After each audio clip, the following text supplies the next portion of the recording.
The House of Kuru, Part 2, Chapter 26. The Funeral for the Pandava Brothers and Kunthi. The entire city of Varavarta was present as the flames engulfed the wax palace.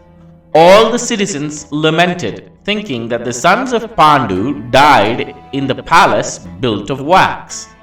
Lots of people began suspecting that Dhritarashtra and his sons were responsible for this tragedy, and rumors began to spread that this was a planned attack by the sons of Dhritarashtra in order for them to secure the throne. They waited until dawn for the flames to subside and found the charred bodies of 5 males, Purochana, and an old female, suspecting them to be the Pandavas and Kunthi. The citizens of Varavarta sent out a message to the emperor of Hastinapura indicating the death of the sons of Pandu. As soon as Dhritarashtra and Suyodhana heard of this, they rejoiced within their hearts while maintaining somber looks of displeasure. In order to ensure that this looked like an accident, Dhritarashtra declared a period of mourning and organized a funeral. Bhishma and Drona were devastated. Guru Drona spent a full day in depression at the thought of his favorite student, the Athirati Arjuna, who died in a flame instead of dying in a glorious battle against a formidable foe. Bhishma, the one who raised both Dhritarashtra and Pandu, was hurt the most. The whole Pandu lineage is gone in flames. In one fell swoop, the sons of Pandu are gone, he lamented, not knowing that the sons of Pandu fled the flaming palace in the guise of travelers just as the palace caught flames. Dhritarashtra invited kings, tribal chiefs, and other members of royalty from all over the known world in his attempt to quell his guilt. He set aside a large amount of dravina to charity and performed the funeral for each son of Pandu with care and serenity. 6 large effigies were molded into the looks of each of the Pandavas, and each effigy had its own funeral pyre.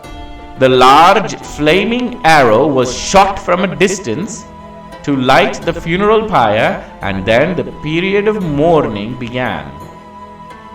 The period of mourning was to last for a whole week, and during this period, everyone was depressed and sad. Guru Drona stopped taking lessons to other students. Bhishma shut himself up in the chamber of the king's guard, not allowing even the chambermaids to clean. Even the citizens of Hastinapura joined in the mourning. Everyone except Vidura and a few of his select spies mourned the loss of the sons of Pandu, a fact that Suyodhana and his maternal uncle Shakuni loathed. "Dear Emperor of Hastinapura, may I come in?" asked a sly, sleazy voice outside the bedchambers of the king. Shakuni, draped in a black robe, wearing a deep black turban, eyes full of mascara, was bowing deep outside the chambers of the king of Hastinapura. Shakuni, whose voice was always a breath of fresh air for Dhritarashtra, especially when he was mulling over the consequences of the death of his sons of Pandu, said, "Do come in, Prince of Gandhara, do come in," instructed the emperor. As soon as the words were uttered, Shakuni entered the king's chambers like it belonged to him. Bowing once more to the emperor, Shakuni placed himself by the bedside table. "My lord, I trust you are still troubled by the deaths of the sons of Pandu. asked the prince of Gandhara. Yes, dear Shakuni, not a day goes by without pain since I heard of their demise, lied Dhritarashtra. He was secretly relieved that the only obstacle to his son's ascension to the lion throne was annihilated by the deaths of the sons of Pandu. Yes, my lord, terrible tragedy. No one feels more pain than me, I assure you, insisted Shakuni, as Shakuni lied through his teeth, and Dhritarashtra nodded. However, one must still take the necessary steps forward, no matter how painful, my lord, said Shakuni with a sly smile. I do not understand, Shakuni, said a puzzled Dhritarashtra. I understand your pain, my lord, and your reluctance to move forward. But the empire cannot exist without a scion. You are aging. Now will be a good time to crown Prince Suyodhana as scion of the empire, insisted Shakuni. Are you sure? It has only been a few weeks since we heard of the death of the Pandava sons. Should we not wait? Asked Dhritarashtra, fearing the answer and hoping that Shakuni does not relent. Shakuni knew when to relent and when not to. My lord, has anyone seen the body of the Pandava brothers? Some of the villagers mentioned charred bodies, but no one has been able to identify the brothers correctly.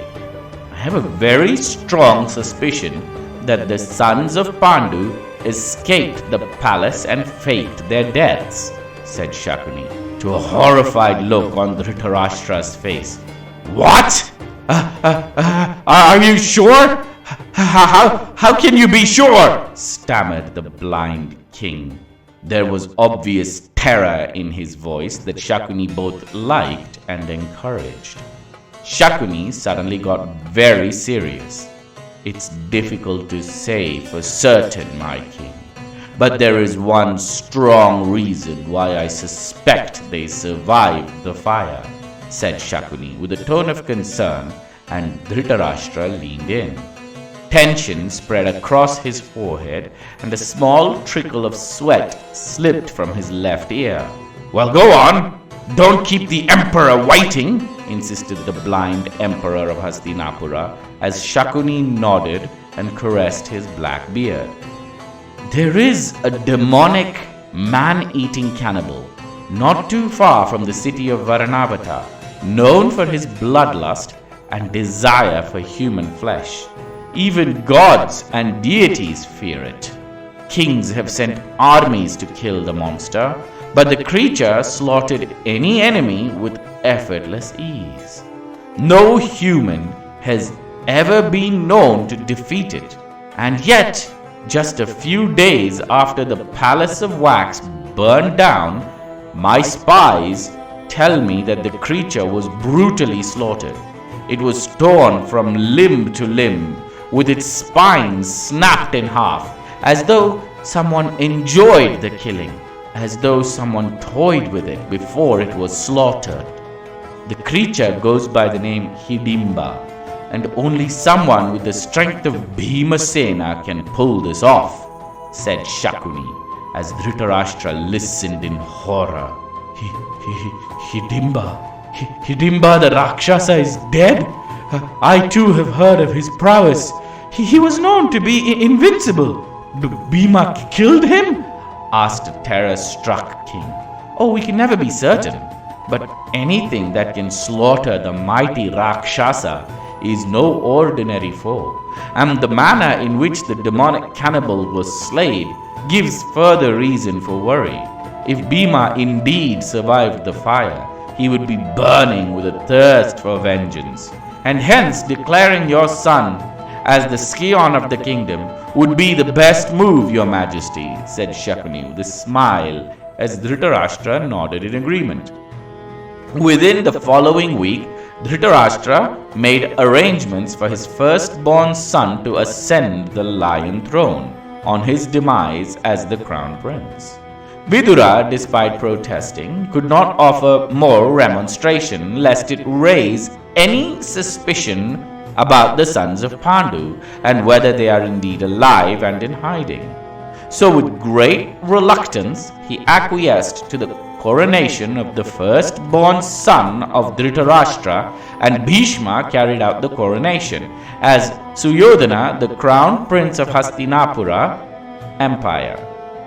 Vidura scowled as the crown was placed on Suyodhana's head, and Shakuni smirked as his plan was expertly administered.